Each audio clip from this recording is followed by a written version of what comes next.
So, hello, lovely Rielle. Hello, dearest Rosie.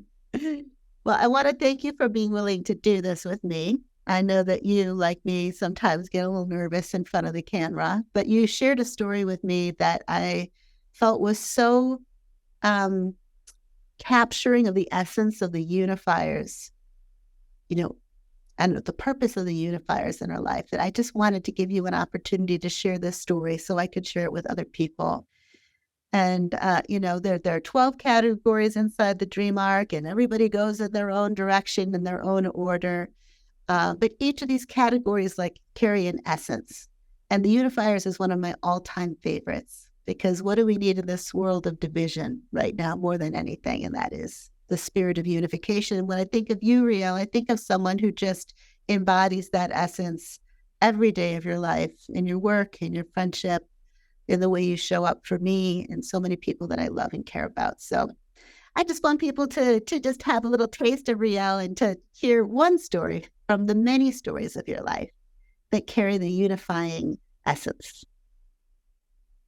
Well, thank you. And I feel very honored that you asked me. Um, this totally is a unifier story. I had many years ago when I was much younger, even, I had a neighbor that I lived in a little duplex, and on the other side of the fence from me in the backyard, there was a mother. I never saw her husband, but the mother, who was pretty known for being yelling at her kids and very abusive. And mostly what would happen is that the neighbors on the other side of her would yell at her to stop being mean to her kids. And for the longest time while I was there, it really scared me. And so I kind of backed off when I would hear her yell, and it was very loud. And her kids were about, I think, 3.5, maybe, and then 5 years old, a little boy and a little girl. And one day it was very cold. It was maybe 50 something and overcast. And she had locked her kids out of the house and in the backyard, just a very small little patio area. But they weren't even dressed very warm. And it was coming out of her not being able to deal with her kids. And she then, at some point, it was about 25 minutes later, came out and was yelling at the kids. And just something had shifted for me. And I just reached up and got up on the fence. And I looked at her and I said, "How can I support you? Is there something I can do to support you?" And I was amazed at what happened. She just broke into tears. And how overwhelmed she was. And she just was trying to be a good mom, but she wasn't being a good mom.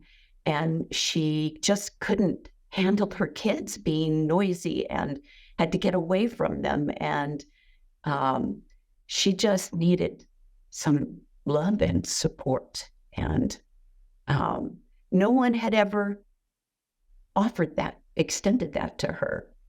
And it was a beautiful thing, because then I wasn't afraid anymore. And I was coming from my heart, and it changed her life. I know it changed her life. Oh, I don't know what you want else. You want me to share? It changed my life.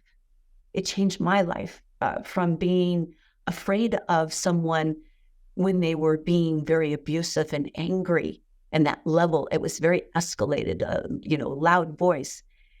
It shifted my life, and actually helped me to be able to reach out to people and to be present in someone's anger and hold them just where they are, not trying to fix them or change them or tell them that they're bad.